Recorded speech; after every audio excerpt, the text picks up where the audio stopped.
Hey guys, Arito Shadestalker here again with another video. This one's for a skill point at the breached wall in Dissea Plateau.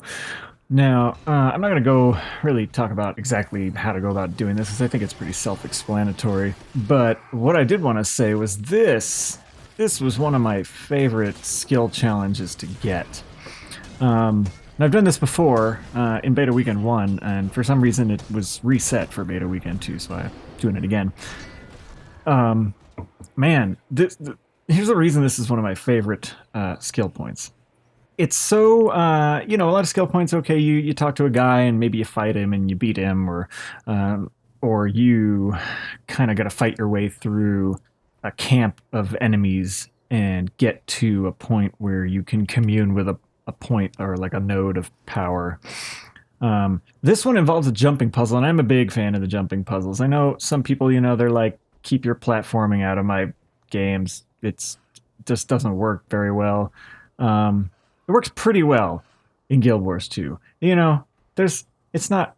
I'm not going to say it wasn't designed to be a platformer, because clearly they did. They did design this game with these jumping puzzles in mind, and I feel like it's that they've all been sort of tuned with that in mind. Like, they're not going to give you anything that's really, really like impossibly difficult. There's some challenging areas in some of the jumping puzzles. I've done several of them now, but I've never really felt like that kind of frustration that you get when you're playing a game that has platforming in it and the game was not designed for platforming. You know what I mean? I mean, we've all been there. So I didn't feel like that was the case with Guild Wars 2. I felt like they give you enough visual cues as to where to go, and that they haven't made it so that your control feels awkward. Like, I found that the controls for jumping was just fine. And sometimes you've got to use a speed boost, and sometimes you've got to...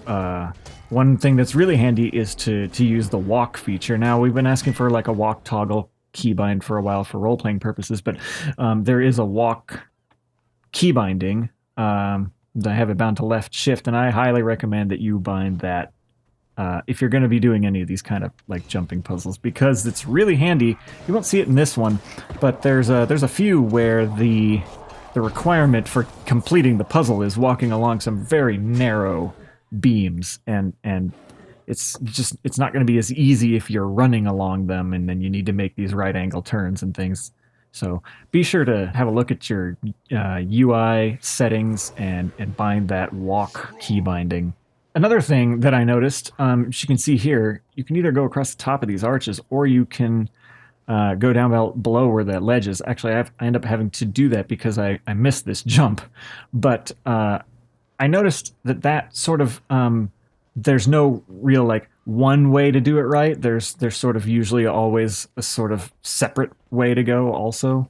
I found that in several of their jumping puzzles where, well, if you make a mistake, it's not really the end of the world. You can still kind of pick up where you left off or try a different path.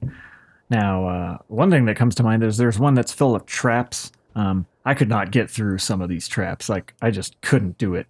I was watching a video of it, and it looked like they had either fixed the trap damage or something, or maybe I just didn't have a lot of health. But I couldn't do it. I mean, it was just like one hit and I was dead, and the whole thing was ridiculously filled with like flames coming out of the walls. So, but I found that there was a second way to get up there that didn't involve that. It just involved more tricky jumps. And I was really happy with that, because I'm pretty good at this sort of thing in MMOs. I've been jumping my way to the tops of things in places that nobody should go. I really like that they've put them in Guild Wars 2 as a feature, rather than sort of like what we've always been doing. I always did this in EverQuest and EverQuest 2, where you just sort of like... I even did it in World of Warcraft, where before they had, flying, where you jump and get into places that maybe it wasn't intended for players to go. So I'm usually pretty good at that sort of thing, although, as you can see here, I'm not doing that great trying to get on this staircase. So yeah, this was my favorite skill challenge to get so far because it involved a little bit of fighting, a little bit of platforming, the puzzles, and just figuring it out like completely on your own felt really good. Yeah, it really felt like an accomplishment. Hey, I did all of this effort. I got to the top and I got rewarded with a skill point, which is a good reward. You know, I mean, it's not like I did another jumping puzzle elsewhere where you get to the top of a tower and there's like I don't know, it was silver mining node, which was okay. That's great, but it's not that great. I was kind of hoping there would be a chest or something up there. Uh, so it was just I felt like this was one of the best skill point challenges that I encountered, and you know, it kind of includes everything I like about the game. It's got combat, it's got a little boss fight at the end, it's got a reward, and it's got the jumping puzzles. Um, just all in all, was a great experience to find this and sort of solve the mystery on how to get this skill point. And there you have it. It's my favorite skill point right there.